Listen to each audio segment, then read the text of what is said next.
মানব টিভির আজকের অনুষ্ঠানে আমি সাইদ চৌধুরী আপনাদের স্বাগত জানাচ্ছি। আজ আমাদের অতিথি আপনাদের প্রিয় পরিচিত বিশিষ্ট কণ্ঠশিল্পী নোমান আজমি। নোমান ভাই, জি, জীবনভর আপনি ইসলামী সাংস্কৃতিক অঙ্গনে কাজ করেছেন, বিভিন্ন সংগঠনের সাথে সম্পৃক্ত ছিলেন জি, এবং ওয়ার্ল্ড ওয়াইড বাংলাদেশিদের মাঝে ইসলামী সাংস্কৃতিক অঙ্গনে যারা কাজ করছেন তাদের আপনি যথেষ্ট সময় দেন। জি, এই যে কাজগুলো নিয়ে আমরা আলোচনা করতে চাই। অবশ্যই। তা বিলেতে অন্তত প্রথম আপনারা কি ধরনের সাংস্কৃতিক কাজ করেছেন, কারা সম্পৃক্ত ছিলেন, বাংলাদেশ থেকেও শুরু করতে পারেন। ওকে।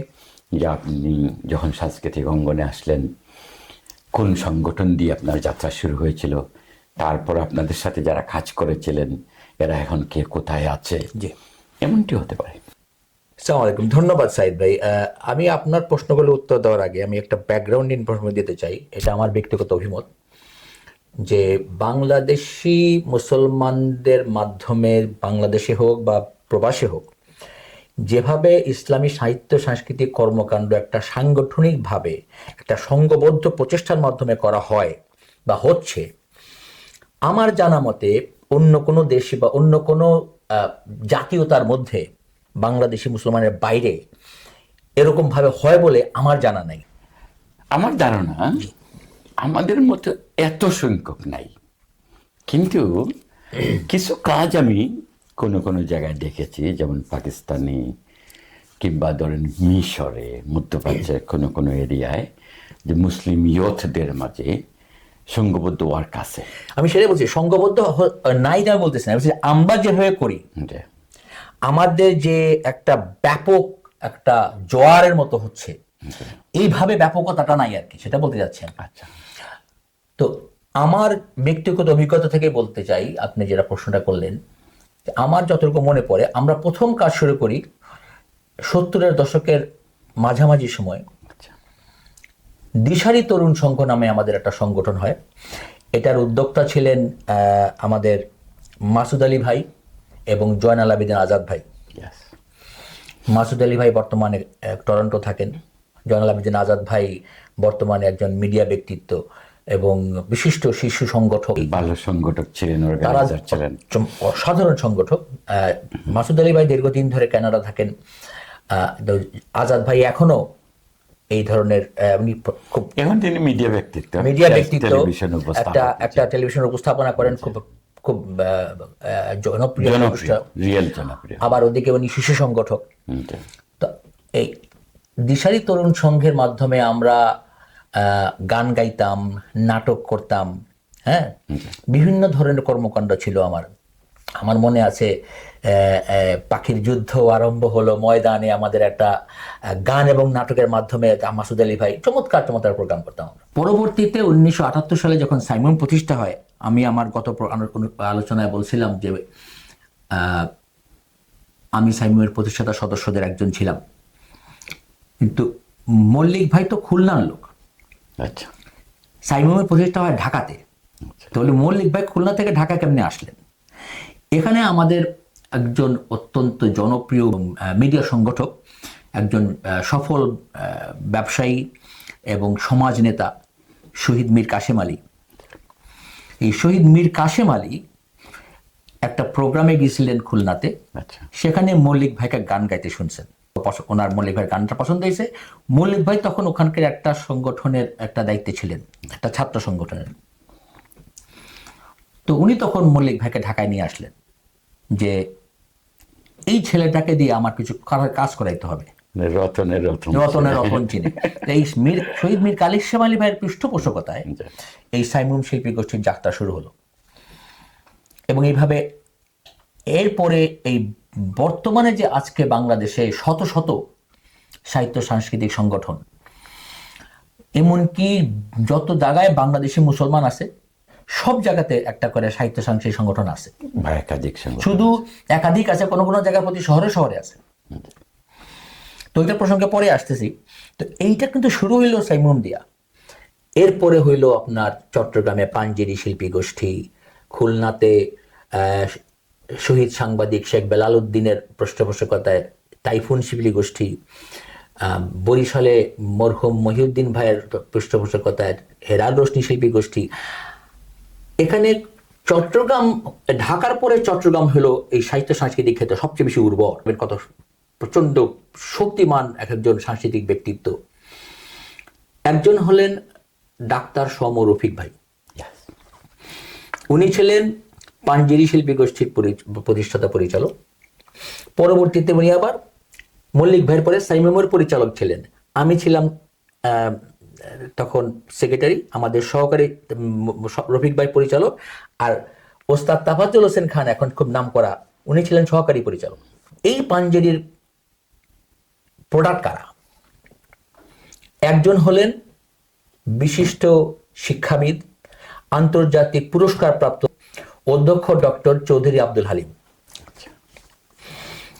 আরেকজন বাংলাদেশের সাহিত্য সাংস্কৃতিক অঙ্গনে একজন বিরাট উজ্জ্বল নক্ষত্র, যার কথা আমি গত প্রোগ্রামে বলছি, চৌধুরী গোলাম মালা। উনিও কিন্তু পাঞ্জেরির পরিচালক ছিলেন, পরবর্তীতে সাইমেও অংশ ছিলেন, আমাদের অভিনয় নাট্য সংসদের উনি ছিলেন। এরপরে ছিলেন আমাদের ডাক্তার আতাউল ওসমানী, বর্তমানে নিউ ইয়র্কের একজন ডাক্তার। উনি আবার ওই আমেরিকার যে একটা ইসলামী শিল্পী গোষ্ঠী, উম্মা শিল্পী গোষ্ঠী, ওটার পরিচালক। আচ্ছা। এরপরে ছিলেন আমাদের মরহুম জামাল উদ্দিন ভাই, অসাধারণ গানের গলা, অসাধারণ সুরকার। উনি চৌধুরী গোলাম মালার একটা গান, একটা অসাধারণ একটা গান, আমি গানটা একটু শোনাই। আমাকে মানুষ কেন বানালে প্রভু, এত এত ব্যথা বইতে আর পারি না আমি,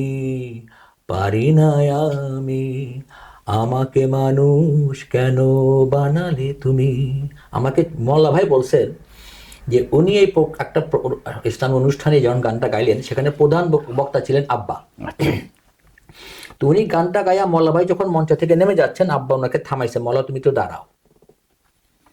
থামাইয়া তখন আব্বা শ্রোতাদেরকে বললেন যে এই যে মোল্লা একটা গান গাইলো, ওর এই 5 মিনিটের কথায় যে মেসেজটা দিয়ে গেল, আমার 1 ঘন্টার বক্তৃতা আমি সেই মেসেজ দিতে পারবো না।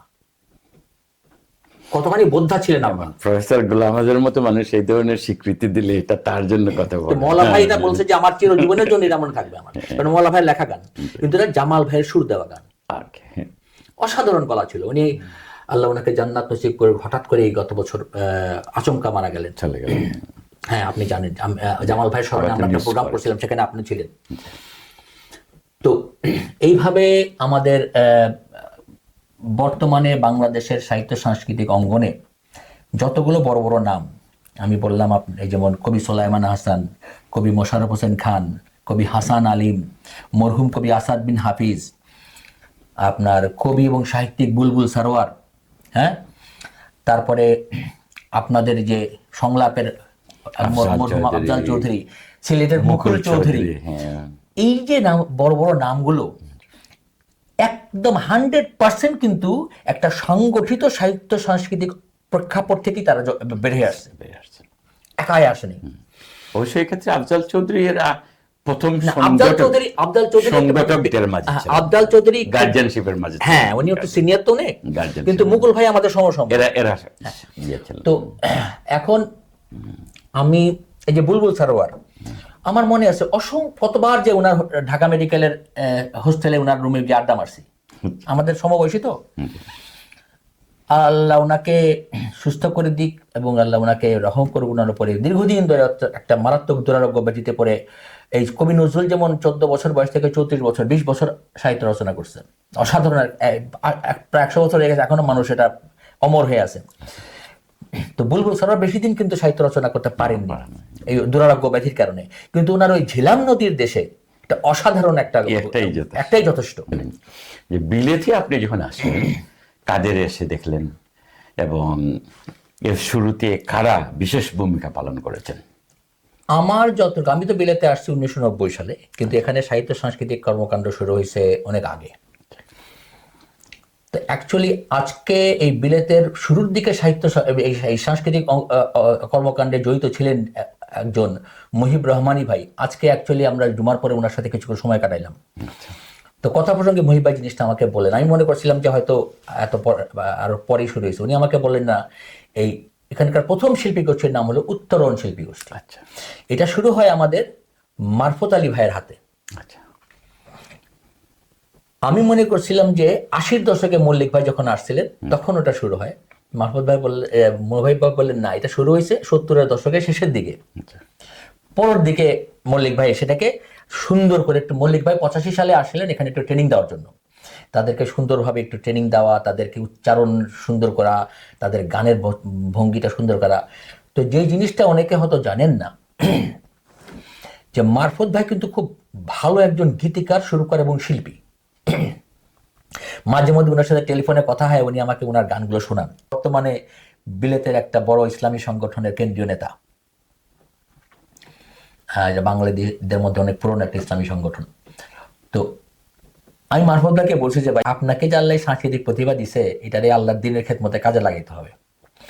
আমি যে জিনিসটা সবাইকে বলি, যে প্রত্যেকটা মানুষকে আল্লাহ কিছু বিশেষ যোগ্যতা, দক্ষতা এবং মেধা দিছে, এটা একটা পারপাস আছে আল্লাহ। Yes definitely. আল্লাহ খামাখা দেয়নি। খামাখা দেয়নি। আল্লাহ মানুষকে কিয়ামতের দিন প্রশ্ন করবে যে তোমাকে যে আমি এই যোগ্যতা, দক্ষতা, মেধারা দিলাম, ঠিক। তুমি এইটারে আমার দিনের কি কাজে লাগাইছো? এইটাই। তখন যদি আমি উত্তর দিতে না পারি, কিন্তু তাহলে কিন্তু আমার খবর আছে। Yeah. তো যে সাহিত্য ভালো লিখতে পারে, ভালো গাইতে পারে, ভালো সুর করতে পারে, ভালো অভিনয় করতে পারে, ভালো আঁকতে পারে, তুমি কি ভালো বলতে পারে? ভালো বলতে পারে, যার যে প্রতিভা আল্লাহ দিছে, ওইটাকে দিয়েই আল্লাহর দিনকে প্রচার প্রসারের জন্য চেষ্টা করতে হবে। আচ্ছা, মানে তার মেধা কাজে লাগাতে, হ্যাঁ, আল্লাহর দিনের খেদমতে কাজে লাগাইতে হবে। হক আদায় করতে। হ্যাঁ, কারণ আমাদের দুনিয়াতে থাকার পারপাসটাই হলো আল্লাহর দিনের খেদমত, তাই না? ইন্নী জাইলুন ফিল আরদি খলিফা, আল্লাহ বলছেন যে তোমাকে আমি দুনিয়াতে আমার প্রতিনিধি হিসেবে পাঠাইছি। সে দায়িত্ব পালন করে। সে প্রতিনিধি দায়িত্ব পালন করতে হবে আমাকে। আল্লাহর প্রতিনিধি দায়িত্বটা কি? দুনিয়াতে আল্লাহর দিনকে প্রচার এবং প্রসার এবং কায়েম করার জন্য চেষ্টা করতে হবে, আমরণ। Yeah. আপনি উত্তরণ শিল্পী গোষ্ঠীর কথা বললেন। এরা তো এখানে প্রথম দিকটায় অনেক কাজ করেছেন, কষ্ট করেছেন, জি। মানুষ তৈরি করেছেন। যদিও সাংগঠনিকভাবে উত্তরণ সৃষ্টির আগেও ইন্ডিভিজুয়ালি কিছু কিছু শিল্পী এখানে কাজ করেছেন, যাদের উৎসাহে এবং যাদেরকে প্রশিক্ষণ দেওয়ার মানুষে মুকুল ভাই এখানে এসেছিলেন। জি। কিন্তু পরবর্তীতে এখানে একটা সংগঠন দাঁড়ালো এবং এখনো পর্যন্ত দাপটের সাথে কাজ করছে বা খ্যাতি লাভ করেছে, সেটা হলো মেসেজ কালচারাল গ্রুপ। এই গ্রুপ সম্পর্কে যদি কিছু বলেন। মেসেজ কালচারাল গ্রুপটা আজ থেকে 25 বছর আগে, 25-26 বছর আগে, মাত্র 18 বছর বয়সে একটা তরুণ ছেলে, টকবগে তরুণ ছেলে শহীদ ফালাহি এই শিল্পী গোষ্ঠীর প্রতিষ্ঠা করে নিজস্ব উদ্যোগে। মানে তার হাত দিয়ে এই যাত্রা শুরু হয়। শহীদের আব্বা একজন আলেম, সে নিজেও মাদ্রাসা পড়ুয়া ছেলে, কিন্তু তার মধ্যে যে অসাধারণ শৈল্পিক প্রতিভা, আমি তাকে অত্যন্ত ভালোবাসি, আমার আপন ছোট ভাইয়ের মতো। শহীদ ফালাহি আমার দৃষ্টিতে বিলেতের বাঙালি মুসলমানদের মধ্যে সুরকার, গীতিকার এবং শিল্পী হিসেবে একজন অন্যতম শিল্পী। Yes. মানে অসাধারণ গানের গলা, তার গানের সুর হলো একেবারে হৃদয় গলে যায়, আর গানের কথাগুলো একেবারে হৃদয় কেড়ে নেয়। তো মাত্র 18 বছর প্রাণ জোড়া আসলেই, এবং বারবার শুনলেও তার বিরক্তি আসে না, আরো শুনতে ইচ্ছে করে। মাত্র তো 2 বছর আগে 2023-এ সম্ভবত আরেকটা শিল্পী গোষ্ঠী বানাইলো, রাবি। রাবি একটা ওই যে বলে না রেওয়ায়াত, মানে রাবি মানে বর্ণনাকারী। তো রাবি শিল্পী গোষ্ঠী এটা করলো, এবং এই শিল্পী গোষ্ঠীর রেগুলার তাদের প্রোগ্রাম হয়, শহীদের নিজস্ব স্টুডিও আছে হোয়াইট চ্যাপেলে। বিলেতে যারা ভালো ভালো গীতিকার, সুরকার, শিল্পী, তাদের মধ্যে একজনের নাম উল্লেখযোগ্য, তিনি হলেন আমাদের আলাউর ভাই। বিলেতে যারা গান বা গানের এই সঙ্গীত যারা এই জগতে খ্যাতি অর্জন করে, তাদের মধ্যে উনি শীর্ষদের মধ্যে একজন।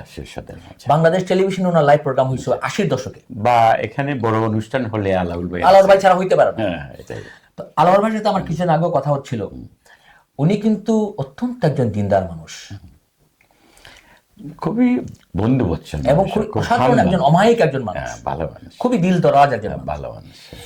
এখানে আরো কিছু ব্যক্তি আমি নাম বলতে চাই, বিলেতের কথা যখন আপনি আনলেন। এখানে একটা ইয়াং ছেলে আছে, আসাদ আফজাল। Yeah, সে মেইন স্ট্রিমের গানও গায়, আচ্ছা। অত্যন্ত দারুণ একজন সুরকার এবং শিল্পী। আরেকজন হলো সাইমুমের একজন প্রাক্তন শিল্পী শরীফ ইসলাম। সে এখানে আপনার ভালো করছে। এই যে সেরা কণ্ঠ প্রতিযোগিতা চ্যাম্পিয়ন হয়েছিল, অসাধারণ সুন্দর গান গায়। আরেকজন হলো এই বিলেতের বাংলাদেশি কমিউনিটির অত্যন্ত পরিচিত একটা নাম, যে প্রিন্সিপাল মাওলানা মুসলিউদ্দিন ফারাদি ভাই, বিলেতের বাংলাদেশি কমিটির একজন অন্যতম ব্যক্তিত্ব। ওনার ছোট ভাই মাওলানা আকিল ফারাদি আকিল ফারাদি। অত্যন্ত দারুণ গীতিকার, সুরকার এবং ভালো গায়ক। যদিও সে বলে আমি ভালো গায়ক না, কিন্তু আমি জানি সে ভালো গায়ক। ভালো গায়। এরপরে আছে সিলেটের দিশারি শিল্পী গোষ্ঠীর প্রাক্তন সদস্য মতিউর রহমান খালেদ, আরেকজন অসাধারণ গীতিকার, সুরকার এবং শিল্পী। Yes, এরপরে আছে আমাদের মতিউর রহমান, যার কথা আমি গত প্রোগ্রামে বলছি, অসাধারণ গীতিকার, সুরকার এবং শিল্পী।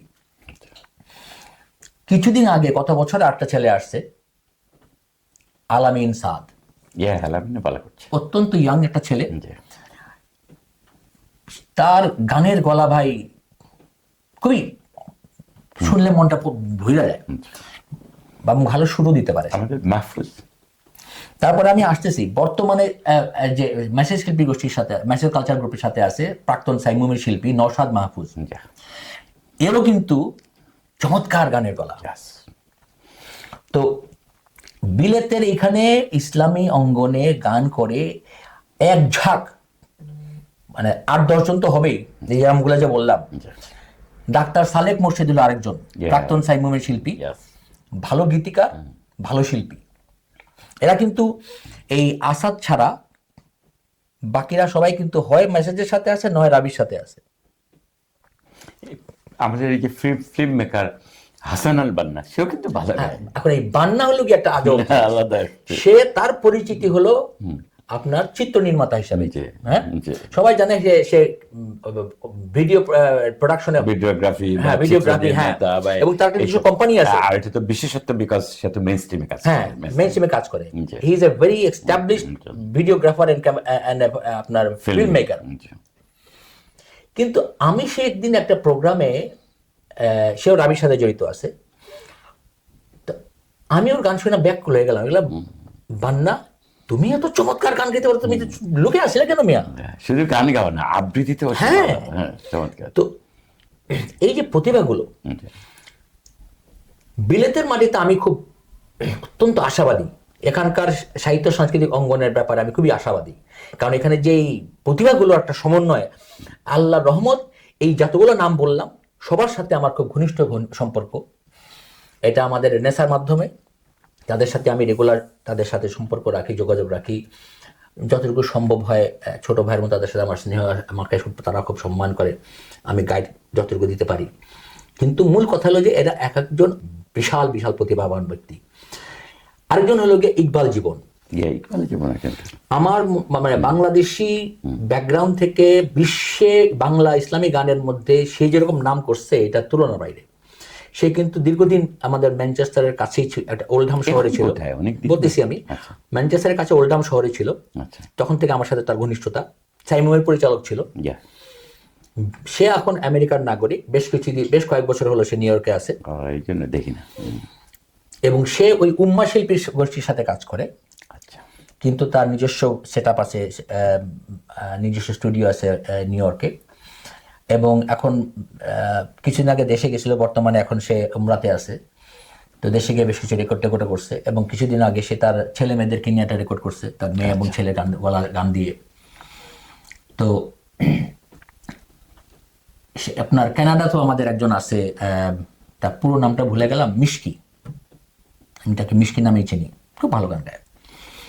কিন্তু বাংলাদেশের বাইরে সবচেয়ে বেশি আপনার সম্ভাবনাময় সাহিত্য সাংস্কৃতিক অঙ্গনে হলো গিয়ে লন্ডন।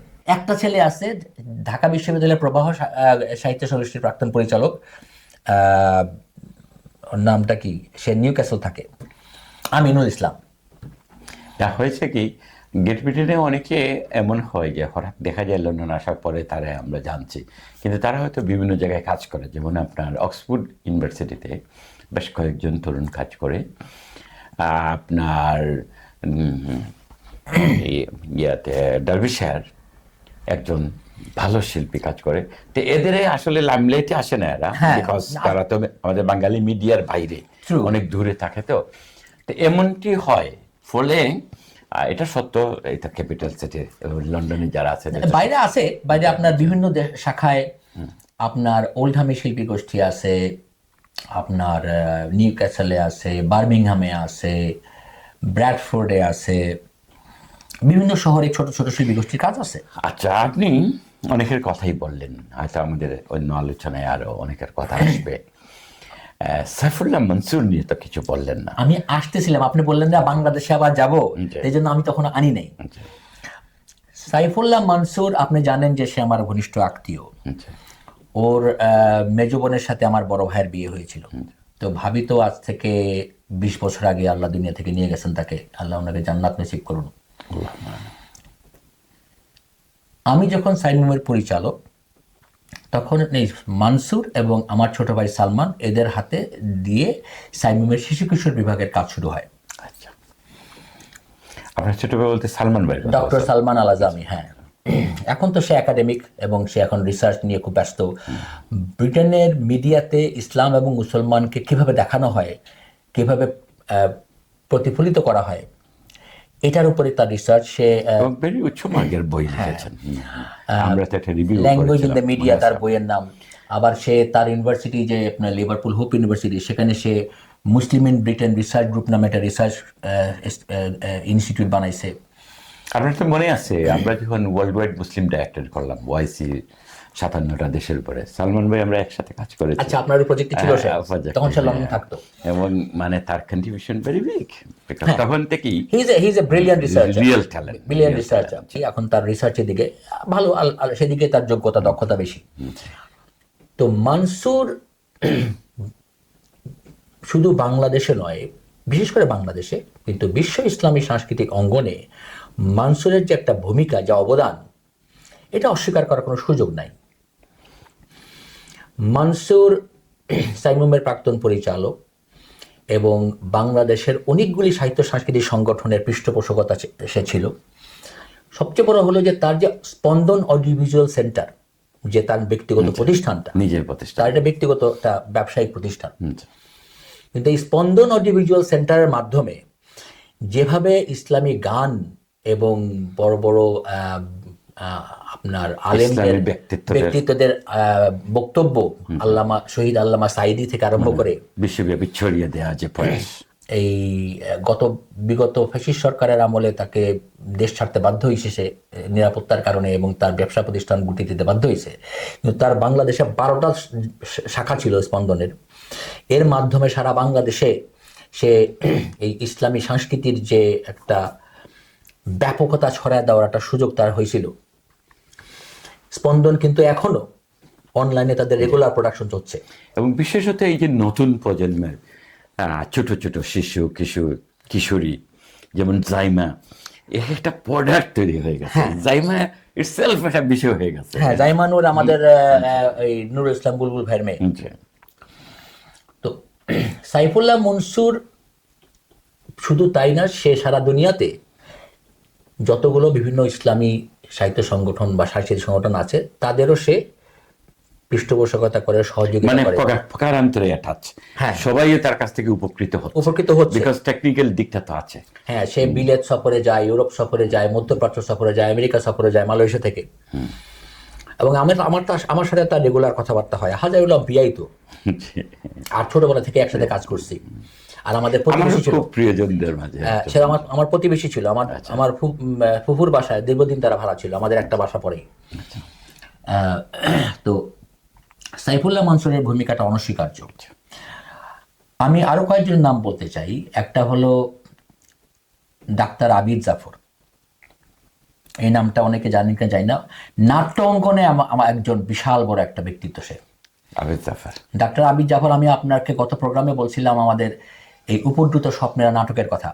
এই নাটকের প্রযোজনা অধিকর্তা ছিল আবিদ জাফর। আচ্ছা নাটকের অঙ্গনে আবিদ জাফর একটা প্রতিষ্ঠান, এখন কোথায় আছে? কিন্তু আবিদ জাফর তো ডাক্তার, আচ্ছা প্রশাসে ডাক্তার। জি। সে বর্তমানে বাংলাদেশ প্রকৌশল বিশ্ববিদ্যালয়ের চিফ মেডিকেল অফিসার, আচ্ছা সিএমও যেটাকে বলে, বুয়েটের। কিন্তু নাট্য অঙ্গনে সে একটা ওস্তাদ।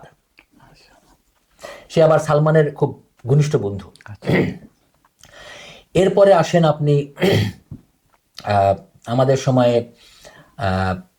সাহিত্য সংগঠনের কথা বলতে গেলে আমরা বিপরীতের কথা বলছি। বাংলা সাহিত্য পরিষদ এটা বিরাট কাজ করেছে। বাংলা সাহিত্য পরিষদ যেভাবে কাজগুলো করছে, আচ্ছা আপনার কি মনে পড়ে যে বাংলা সাহিত্য পরিষদ যখন প্রথম যে কাজ শুরু করেছিল সেই সময়ের কথা? আমি বাংলা সাহিত্য পরিষদের প্রোগ্রামে রেগুলার যাইতাম। আচ্ছা এটার মূলত মল্লিক ভাই, আসাদ ভাই, ওনারা এগুলাকে অর্গানাইজ করতেন এবং সেখানে বড় বড় সাহিত্যিক রাইটার ছিলেন। এখন যেমন আমার যতটুকু মনে পড়ে আবুল আসাদ সাহেব, এটার বোধহয় এখন বর্তমান সভাপতি, উনি তখন বয়স বৃদ্ধ। এই যে আবুল আসাদ সাহেব দৈনিক সংগ্রামের সম্পাদক, আমি ওই দিন ওনার জীবনী পড়তেছিলাম, আমি আশ্চর্য হয়ে গেলাম, আমি জানতাম না এটা। ওনার সারাটা জীবনী কিন্তু সংগ্রামে। উনি লেখাপড়া শেষ করেছেন, উনি ইকোনমিক্স, কিন্তু মাস্টার্স করেছেন ইকোনমিক্সে, অথচ উনি সাংবাদিক জীবন শুরু করলেন সংগ্রাম দিয়ে, এখনো সংগ্রামের সম্পাদক। আমি তো কাছে থেকে দেখেছি, যেহেতু আমি 1990 থেকে 2000 সাল পর্যন্ত সংগ্রামে কাজ করেছি। আমাকে খুব ভালোবাসতেন একেবারে ব্যক্তিগতভাবে। আমি যেহেতু সাহিত্যের মানুষ, এ কারণে আমার আরো মিলে আর কি। তো উনি যখন সাইমুম সিরিজ লেখেন, আমি কাছে থেকে দেখেছি। উনি যখন মানে একেবারে ধরেন পুরো পৃথিবীটাকে মানে চাট নিয়ে বসেন মনে হয়, এরকম যে উনি হাঁটতেছেন, উনি যে উপত্যকায় যাচ্ছেন, তার বাড়িঘরের যে রূপ রং বলতেছেন, ওখানকার মানুষের যে চালচিত্র বলতেছেন, একেবারে ইতিহাসের সাথে একেবারে মিলে যায়। শুধু নায়কটা কল্পনায়, বাকি সবকিছু কিন্তু যথার্থ বাস্তবতা নিয়ে আসেন। এটা একটা অসাধারণ। আমার কাছে যে জিনিসটা সাইমন সিরিজ, আমি তো তখন অনেক ছোট মানে আমি তখন টিনেজার, আপনার বোধহয় কলেজে পড়ি তখন। মিন্দানাওয়ের মন্দির, মোট কথা যে মুসা চরিত্রটা, সাইমন সিরিজ সবচেয়ে বড় সার্থকতাটা কোথায় আমার দৃষ্টিতে? আমি একজন সাহিত্যিক নই, আমি সাহিত্য বোদ্ধা, আমি সাহিত্য ভালোবাসি। বাংলাদেশের কিশোর যুবকদের মন যখন এই কাজী আনোয়ার হোসেনের নগ্ন, অশ্লীল, বেহায়াপূর্ণ মাসুদানা সিরিজ দিয়ে ধ্বংস হয়ে যাচ্ছিল। মাসুদানা সিরিজের 2-1টা বই পড়ে আমি, এত কুরুচিপূর্ণ লেখা আমি পড়তে পারিনি, কারণ এটার মধ্যে এত নগ্নতা, এত বেহায়াপনা, এত অশ্লীলতা। এই মাসুদানা পড়ে পড়ে যখন কিশোর যুবকদের মন দূরে অন্যদিকে নিয়ে যাওয়া হচ্ছে, এই সাইমুম সিরিজের মাধ্যমে উনি এই ইসলামী চেতনা তরুণ শিশু কিশোরদের মধ্যে যেভাবে ঢোকায় দিলেন, একটা এই সাইমুম সিরিজের বইয়ের মাধ্যমে একটি ইসলামী নবজাগরণের ব্যাপারে যে মানুষের মনের মধ্যে একটা উদ্দীপনা, এইটা আমার কাছে অসাধারণ মনে হয়েছে। কারণ ওই যে দস্যু বনহু টনহুর এই এইগুলো পড়ার জন্য আমাদের তরুণ সমাজ যেভাবে উদ্গ্রীব ছিল, সন্দেহ নাই তাদের ভাষা চমৎকার ছিল, কল্পকাহিনী দারুণ ছিল। না, 1 মিনিট, কল্পকাহিনী তো দারুণ ছিল, এটা তো আকৃষ্ট করার মতো জিনিস। এর মাঝে তো আপনি যেটা বলছেন অশ্লীলতাও ছিল, ফলে মূলত অশ্লীলতাই খাচ্ছিল। এটা একটা ছিল বিপজ্জনক দিক। এইখানে হঠাৎ করে সাইমুম সিরিজ নিয়ে আসলেন। সাইমুম সিরিজ একটা, এবং সাইমুম হলো মরু ঝড়, এই ঝড়ের মতো আইসা একেবারে তছনছ করে দিয়েছে সব কিছুকে। এবং বাকি সবাই কিন্তু এখন একটা জায়গায় থেমে গেছে, কিন্তু সাইমুম এখনো 59টা মনে হয়, এবং এখনো সাইমুম কিন্তু পুরোপুরি মানে সবার কাছে গ্রহণযোগ্য, আকর্ষণীয়। আমার ভালো লাগে যে আপনি আমাদের তারকা শিল্পীদের সবাইকে কাছে থেকে জানেন, এবং লিয়াজ সেই যে সংযোগ রক্ষা করেন, সমন্বয় করেন। তো বাংলাদেশে আরো যারা অনেক সাধনা করেছেন, অনেক শ্রম দিয়েছেন এই জগৎকে বিকশিত করবার জন্য, এর মাঝে একজন গাজী আনাস অলসো। জি, এবং আমি জানি আপনি তাকে খুব ভালো করে জানেন। তার কথা কিছু বলেন। গাজী আনাস রওশন বর্তমানে বাংলাদেশের এই সাংস্কৃতিক অঙ্গনে একটা বড় নাম। আহ, আপনি খেয়াল করে দেখবেন যে একটা জিনিস আমরা যেটা আনাসের যে জিনিসটা আমার ভালো লাগে সেটা হলো যে প্রত্যেকেই ব্যক্তিগত নামে আগায়, আনাস কিন্তু তার সংগঠনের নামে আগায়, হ্যাভেন টিউন প্রোডাকশনস। তো এই হ্যাভেন টিউন নাম, হ্যাভেন টিউন তার প্রতিষ্ঠিত প্রতিষ্ঠান, সে ওটার কর্ণধার। তো সে কিন্তু সাইমুমের সঙ্গীত পরিচালক ছিল। তো এই সাইমুমের প্রোডাক্ট। আনাসের সাথে আমার রেগুলার কথা হয়, আমি তাকে বিভিন্নভাবে সহযোগিতা করার চেষ্টা করি যখনই সম্ভব হয়। আমি তাকে অত্যন্ত স্নেহ করি এবং ওনার কাছে বৈচিত্র্যময়তা আছে। হ্যাঁ। এবং কিছুটা গতানুগতিক না, হ্যাঁ, সামথিং ডিফারেন্স আমার কাছে হ্যাঁ। মনে হয়, তার মধ্যে একটা নিজস্ব মাত্রা আছে। যে জিনিসটা আমার সবচেয়ে ভালো লাগে আনাসে সেটা হলো যে তার যে কাজটা এই সাংস্কৃতিক প্রতিভাকে ডেভেলপ করার জন্য সারা বাংলাদেশের বিভিন্ন জায়গায় তার শাখা আছে, এমনকি ভারতবর্ষে তার দুইটা কলকাতায় একটা, মুর্শিদাবাদে একটা, যতটুকু আমি জানি। এবং প্রত্যেকটা শাখায় তার শিল্পী আছে, সেই শিল্পীদেরকে সে গড়ে তোলে এবং তাদের নিজস্ব গান রিলিজ করে দেয়, নিজস্ব গান রিলিজ করে দেয়। যে এই যে একটা শিল্পী তৈরির যে একটা কারখানা হ্যাভেন টিউন, অসাধারণ, এটা অনেক বড় কাজ। এবং সে কিন্তু সব নিজের উদ্যোগে, মাঝে মাঝে কিছু স্পন্সরশিপ পায়, সেটা আলাদা জিনিস, সেটা অন্য জিনিস। আসলে নিজস্ব সাধনা। রমজানে শেষ আপনার নাশিদ স্টার প্রোগ্রামটা করছিল গত 2023 সালে সম্ভবত। তো গাজী আনাস রওশন হলো একটা অনন্য প্রতিভা। এই সময় আপনি আর কার কথা বলবেন? আরেকজন হলো আমিরুল মুমিনিন মানিক। বেশ আলোচিত মানিক রাজশাহীতে বিকল্প শিল্পী গোষ্ঠীর পরিচালক ছিল যতটুকু আমি জানি। এবং মানিকের নিজের লেখনীতে আমি পড়েছি যে মল্লিক ভাই তাকে রাজশাহী থেকে, মল্লিক ভাই ঢাকায় একটা প্রতিষ্ঠান বানাইছিলেন, যেই প্রতিষ্ঠানের মাধ্যমে উনি অনেক বড় বড় সাহিত্য সাংস্কৃতিক প্রতিভাকে উনি বিকশিত করেছেন, পৃষ্ঠপোষকতা করছেন। তার নাম ছিল প্রত্যাশা প্রাঙ্গণ। এই মানিককে উনি প্রত্যাশা প্রাঙ্গণে নিয়ে আসছিলেন এবং এই মল্লিক ভাই মানিককে রাজশাহী থেকে ঢাকায় আনলেন। বর্তমানে সে হামদর্দ গ্রুপের পাবলিক রিলেশনস ডাইরেক্টর হিসেবে আছে যতটুকু আমি জানি। আরেকজন ব্যক্তিত্ব হলো, দেখেন একটা কথা বলি, ধরেন ব্যবসায়িক বা সামাজিক অবস্থান একটা জিনিস, কিন্তু সাংস্কৃতিক অঙ্গনে ওনার যে সাধনা, যে কর্মপ্রয়াস, যে নান্দনিকতা আলোচনার বিষয়। সে কিন্তু একাধারে ভালো গীতিকার, সুরকার, শিল্পী, আবার ভালো কবি, আবার ভালো ঔপন্যাসিক এবং ভালো গল্পকার। তার গল্পের বহুমাত্রিক প্রতিভা। তার এই চেঞ্জ টিভির মাধ্যমে সে যে ধরনের সুন্দর সুন্দর আপনার অনুষ্ঠান পরিচালনাও কিন্তু জমে গেছে। হ্যাঁ, তো উনি ইসলামী বাপধারা যারা কাজ করেন তাদের সাথেও যেমন কাজ করেন, আবার যারা এই ধারায় আসেন না, তথাকথিত আধুনিক বা অন্য একটা বলয়ে কাজ করেন, উনি ওদের সাথেও কিন্তু মিলেমিশে কাজ করার একটা অভ্যস্ত হয়ে আছেন বা গ্রহণযোগ্যতা তার আছে। আর এই তো বললেন আপনি কলকাতার যে শিল্পীদের সাথে উনি গান। নচিকেতা চৌধুরীর সাথে মানিকের খুব ঘনিষ্ঠ একটা সম্পর্ক আছে। কলকাতা নচিকেতা চৌধুরী খুব নাম করা শিল্পী, বেশ ভালো। এবং নচিকেতা চৌধুরীর সাথে সে বেশ কয়েকটা গান গাইছে, যেমন আয় ভোর গানটা খুব জনপ্রিয় হয়েছে। আর অনেকে বলে যে, মানে আমি যেটা ব্যক্তিগত মনে করি, আমার কথা হলো যে ওর গানগুলোর মাধ্যমে যে থিমগুলো সে জনমানুষের কাছে নিয়ে আসতেছে, এবং সে তার প্রতিভায় কাজে লাগাই একটা সমাজের সেবা করতেছে, ইসলামের সেবা করতেছে, এবং সত্য ন্যায়ের কথা বলতেছে, সত্য সুন্দরের কথা বলতেছে। তো মানিক একটা অসাধারণ প্রতিভা, আমি তাকে অত্যন্ত স্নেহ করি। ওর সাথে আমার রীতিমতো রেগুলার কথাবার্তা হয়। আর কয়েকজন যেমন ধরেন ওবায়দুল্লাহ তারেক, মশিউর রহমান। হ্যাঁ, মশিউর রহমান তো বেশ সফল একটা ইয়াং ছেলে মনে হয়। মশিউর রহমান সম্পর্কে আপনার একটা বিশ্লেষণ শুনতে চাই। মশিউর তো মানে যে ভরাট গলা, যেটা মানে মশিউরের গলা তো তুলনা নাই ভাই। আমার আল্লাহু আল্লাহু গানটা উনি গিয়েছেন, আমি মুগ্ধ হই। অনেকে আমাকে বলে যে আপনার এই গানটা উনি সাধারণ গানটাকে সে অসাধারণ করে ফেলতে পারে।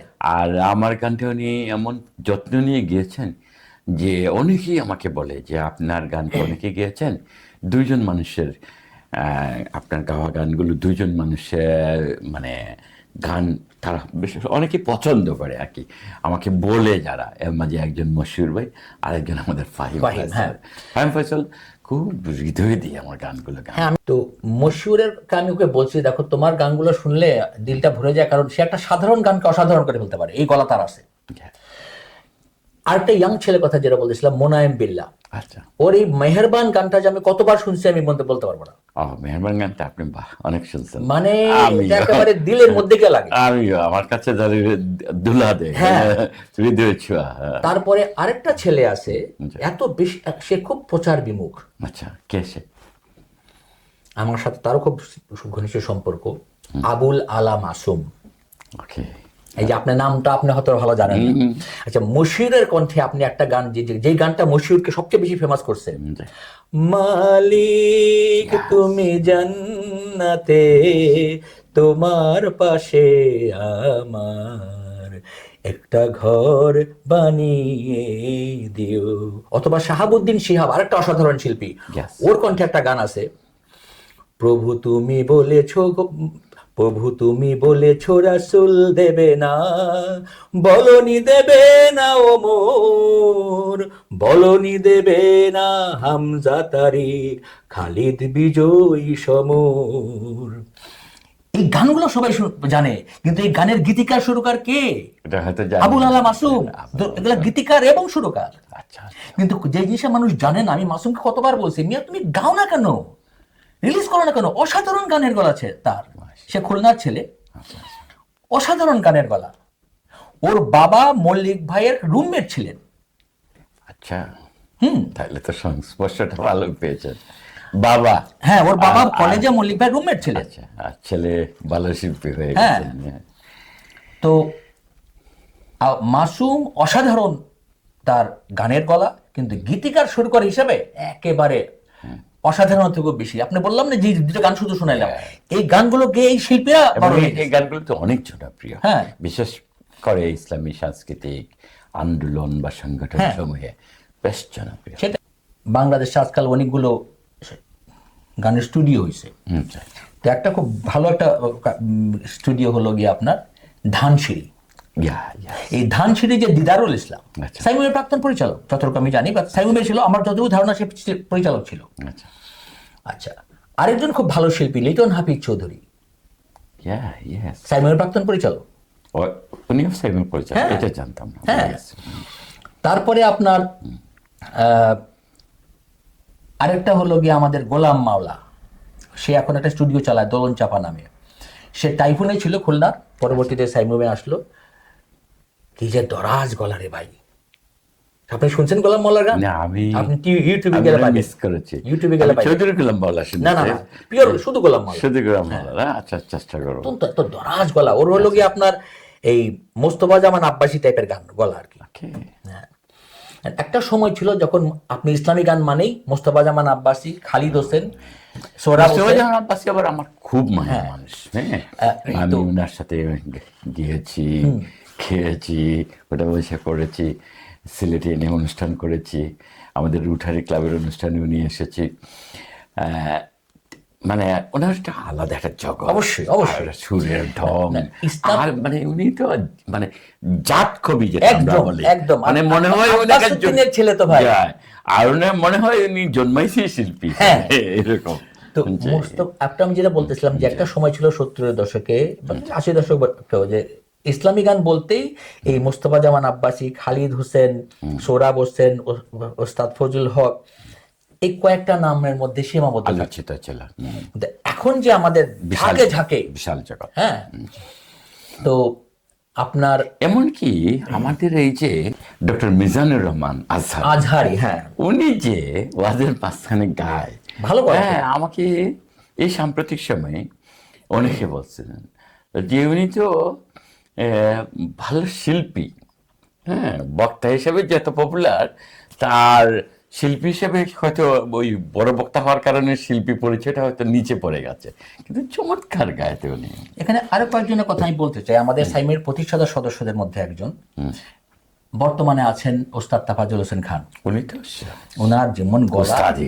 তেমন কথা তেমন সুর, হ্যাঁ, আর কত যত্ন নিয়ে কাজ অনেক করেন। অনেক দিল দিয়ে, আর ওনার গানটা অসাধারণ গান। মানে এরা তো জীবন এখানে উৎসর্গ একটা করে গানে দিছে। একটা স্মৃতি আমাকে শেয়ার করতে হয়, সেটা হলো 1982 সালের ঢাকা বিশ্ববিদ্যালয়ের ছাত্র সংসদ নির্বাচনে আচ্ছা আমরা তখন সাইমুমের শিল্পী, আচ্ছা আমরা সাইমুমের পক্ষ থেকে একটা নির্বাচনী প্যানেলের পক্ষে আচ্ছা নির্বাচনী গান গাইতাম। আচ্ছা তো আমাদের সেই, এটা 21শে জানুয়ারি 1982 সাল, আচ্ছা আমি সে মিছিলে ছিলাম, আমাদের মরহুম কাশেম ভাই, এই তাফাজ্জল ভাই, সালমান, মানসুর, আমরা সবাই ছিলাম সেখানে, মল্লিক ভাই।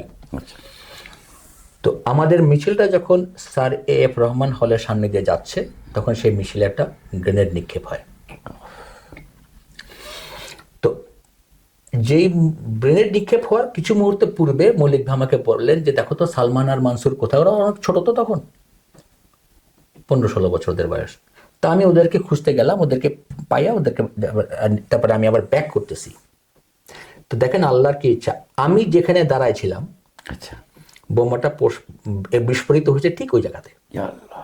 আমি তখনও 15-20 হাত দূরে। মানে ওই সালমান ভাইরে নিয়ে আসার জন্য। হ্যাঁ। আচ্ছা আমি এখানে থাকলে বোমাটা আমার উপরেই পড়তো। আমার এখানে এই সময় কেউ মারা টারা গেছিল? সেটাই বলতেছিলাম, আমার এক পাশে ছিলেন কাশেম ভাই, এক পাশে ছিলেন তাফাজ্জল ভাই। আচ্ছা তো বোমার আঘাতে তাফাজ্জল ভাইয়ের একটা পা কোণের নিচে থেকে উড়ে গেল। ও মাই গড। আমার মনে আছে যখন ধোঁয়াটা থেমে গেল, তখন তাফাজ্জল ভাই মাটিতে পড়ে, ওনার পায়ের এই হাঁটুর নিচের অংশটুকু একটা চামড়া দিয়ে ঝুলতেছে, উনি শুয়ে শুয়ে আল্লাহ আল্লাহ করতেছেন। আল্লাহ। আর কাশিম ভাই দুই পায়ের মাঝখান দিয়ে বোমা গেছে, ওনার উনি সেফ প্যান্ট পুড়ে গেছে কিন্তু, এবং পাও পুড়ে গেছে কিন্তু, হ্যাঁ। আচ্ছা আর আমরা সবাই ধরাধরি করে তাফাজ্জল ভাই এবং অন্যান্য আহতরা, আমাদের আকরাম মুজাহিদও ওখানে বোমায় আঘাতে আহত হয়েছিল, আমার ছোট ভাই সালমানও বোমার আঘাতে আহত হয়েছিল। হ্যাঁ জানি না। তো তখন আমরা সবাই আহতদের হাসপাতালে গেলাম। মল্লিক ভাই দৌড়াদৌড়ি করে হাসপাতালে পাঠাচ্ছে সবাইকে, কিন্তু মল্লিক ভাইয়ের খবর নাই যে ওনার যে সাদা পায়জামা লাল হয়ে গেছে, ওনার যে উরু থেকে একটা চামড়া খসে গেছে, এক অংশ গোস্ত উড়ে খুলে গেছে, উনি বলতে পারেন না। পরে ওনাকেও আমরা হাসপাতালে পাঠাইলাম। সালমান যে আহত হয়েছে এটা আমি বাসায় না আসা পর্যন্ত জানি নাই। কেউ একজন সালমানকে আহত দেখে বাসায় পাঠাই দিছে।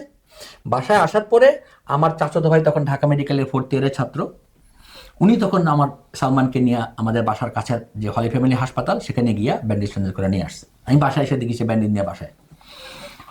তো প্রসঙ্গের এই জন্য আনলাম যে তাফাজ্জল ভাই এই ইসলামী সংস্কৃতির জন্য তিনি তার রক্ত দিয়েছেন। হ্যাঁ। তো এরপরে কাশেম ভাই, মরহুম কাশেম ভাই, উনি ছিলেন গণজাগরণের শিল্পী, মানে আসলে জাগরণের শিল্পী। কাশেম ভাই বিপ্লবী শিল্পী, গণমুখী শিল্পী। গণমুখী, হ্যাঁ। উনি যখন মস্কো পেকিং সবই চিনলি, মক্কা চিনলি না, মিছে মায়ায় ডুবে রইলি, মিছে মায়ায় ডুবে রইলি, স্রষ্টা চিনলি না, পুরা তন্ময় হয়ে যেত হল ভরা অনুষ্ঠানগুলো তখন, মানে একেবারে তার মুখ হয়ে যেত। তো কাশেম ভাই আমরা সমবয়সী, আমরা একই ব্যাচের, একই বছরে ম্যাট্রিক ইন্টারমিডিয়েট। তা আল্লাহ ওনাকে জান্নাত নসিব করুন, ওনার সমস্ত খদমতগুলিকে কবুল করুন। কয়েক বছর আগে আল্লাহ দুনিয়া থেকে নিয়ে গেছেন ওনাকে। তো আরেকজন হলো মৌলানা তারেক মনোয়ার। তারেক ভাই একসময় তো ভালো শিল্পী ছিলেন, মানে পরপর কয়েক বছর, একবার আমি পরিচালক, তারেক সেক্রেটারি, আবার পরে তারেক পরিচালক, আমি সেক্রেটারি, এভাবে আমরা তারেক দায়িত্ব পালন করছি। আচ্ছা। অত্যন্ত ভালো গীতিকার, সুরকার, শিল্পী, এবং উনি তো ওনার বেশ কিছু গানের অ্যালবামও আছে ইসলামী গানের। এটা আমি দেখেছি। তারেকের ছোট ভাই আকরাম মুজাহিদ, সেও অত্যন্ত ভালো শিল্পী, সেও সাইমের পরিচালক ছিল। তো প্রতিভার অভাব নাই আমাদের দেশে। আরেকজন হলেন আবুল হোসেন মাহমুদ ভাই, সাইমের প্রতিষ্ঠাতা সদস্য। হ্যাঁ, আবুল হোসেন মাহমুদ একসময় আলোচিত, অত্যন্ত ভালো, কোথায় আছেন এখনো? আচ্ছা, সাংস্কৃতিক লাইনেই আছে। হ্যাঁ, এখনো আছেন। উনি এখনো গান লেখেন, গান সুর করেন। আমাদের আরেকজন হলেন কামরুল ইসলাম হুমায়ুন ভাই, অত্যন্ত ভালো শিল্পী, গীতিকার, সুরকার। আরো যারা নতুন করছেন কিংবা প্রবীণ হয়তো আমরা ভুলে গেছি, পরবর্তী কোনো একটা অনুষ্ঠান আমরা এদের মনে করা উচিত। অবশ্যই মনে করা আমি যদি কারো কথা ভুলে গিয়ে থাকি ইনশাল্লাহ আমাকে আবার মনে করব। আমার বক্তব্যের মূল পয়েন্টটা ছিল এটাই, যে আমরা অনেক সময় স্বীকৃতি দিতে ভুলে যাই কার কি অবদান। যেমন ধরেন এই সাহিত্য সাংস্কৃতিক অঙ্গনে কয়েকটা নামই আমার এখানে মুরব্বীদের কয়েকজনের নামটা বলা উচিত। একজন হলেন আমাদের ইসলামী ব্যাংকের আব্দুল মান্নান ভাই। উনি ভালো সাহিত্যিক এবং গবেষক, হ্যাঁ, এবং পৃষ্ঠপোষক। বিশেষ করে উনি যে মধ্যপ্রাচ্যের শ্রমিকদের নিয়ে আপনার যে সাধনা করেছেন, যে গবেষণা করেছেন, আর ইসলামী ব্যাংকে তো তার অবদান অনেক। অবশ্যই, এটা তো বলা হবে না, যে পুরস্কার পাইছেন। নানা স্তরে পুরস্কার পাইছেন। কিন্তু বিশেষত এই যে মধ্যপ্রাচ্যের শ্রমিকদের উপরে উনি যেভাবে চিন্তা করেছেন, পৃষ্ঠপোষক কথা করেছেন, রেমিটেন্স বাংলাদেশমুখী করেছেন, বৈধ পথে রেমিটেন্সের জন্য একটা বিশাল। আমি বহুবার উনি ইন্টারভিউ নিয়েছি, আমার খুব মায়ের মানুষ। কিন্তু সাংস্কৃতিক অঙ্গনে তার পৃষ্ঠপোষকতার যে চেতনা, এটা তুলনা রহিত। আরেকজন হলেন যিনি আপনার খুব ঘনিষ্ঠ ব্যক্তি, তিনি হলেন আমাদের মাহবুবুল হক হিরণ ভাই, সৃজন সাহিত্য সংগঠনের। এই সৃজনের মাধ্যমে দীর্ঘদিন ধরে তিনি সৃজন সাহিত্য সংসদের মাধ্যমে যে কাজগুলো করে যাচ্ছেন, যেভাবে স্বীকৃতি দিয়ে যাচ্ছেন, তারপরে আপনার এই সিএনসি মাধ্যমে বিশাল যে এই প্রতি কিছুদিন পরপরই বিভিন্ন বিষয়ভিত্তিক আলোচনা বা কবি সাহিত্যিকদের যে সম্মাননা দেওয়া, তাদের নিয়ে ভ্রমণ করা, সংযোগ সাধন করা, নিজেও লেখেন, অন্যদের লেখান, জীবনব্যাপী এবং জীবনব্যাপী। মাহবুব ভাই আমার দৃষ্টিতে একটা প্রতিষ্ঠান, এটা প্রতিষ্ঠান নিঃসন্দেহে। এবং আপনি আমাকে দেখাইছিলেন একটা ইন্টারভিউ, দেখেন ওই ভেরি রিসেন্ট, ওইখানে ইন্টারভিউ নিয়েছেন, অনেক কথা আছে। কিন্তু এই যে মাহবুব বিলাসেও ছিলেন, এখানেও কাজ করেন। আমাদের মধ্যে একটা এই স্বীকৃতি দেওয়ার চর্চা খুব কম।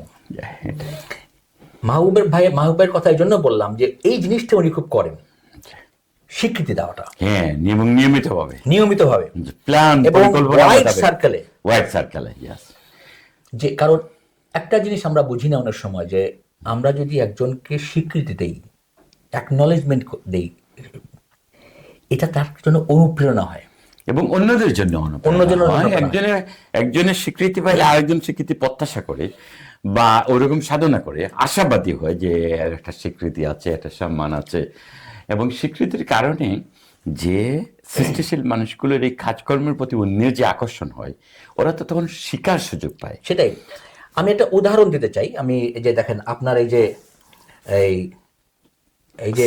বিশাল একটা বই, সৃজন তরঙ্গ, পুরো বইটা আপনাকে নিয়ে লেখা। আমার 10টা বইয়ের উপরে, যে মানে আমি এবং আপনাকে কেন্দ্রিক, এখানে বিশ্বের বিভিন্ন দেশের বিভিন্ন পেশার বাংলাদেশি বুদ্ধিজীবী, কবি, সাহিত্যিক, আমলা, শিল্পী, তাদের আপনাকে নিয়ে তাদের অভিমত এখানে আসছে। এই যে একটা স্বীকৃতি, পার্মানেন্ট রেকর্ড, এটা সন্দেহ নেই আসলে। আমি আপনার এটা এই জন্য আনলাম যে আপনার সাথে আমি কথা বলতেছি, আপনার এটা এই জন্য দেখালাম যে এই ধরনের স্বীকৃতি আমাদের মধ্যে খুব কম, অভ্যাসটা তো এরকম বেশি বেশি হওয়া দরকার। আজকে এই ধরনের একটা বই হওয়া দরকার মতিউর রহমান মল্লিককে নিয়ে। ধন্যবাদ সাইদ ভাই, আমাকে এই সুযোগ করে দেওয়ার জন্য, আমার হৃদয়ের এই অভিব্যক্তিগুলো ব্যক্ত করার একটা সুযোগ করে দেওয়ার জন্য। জাযাকাল্লাহ খায়ের।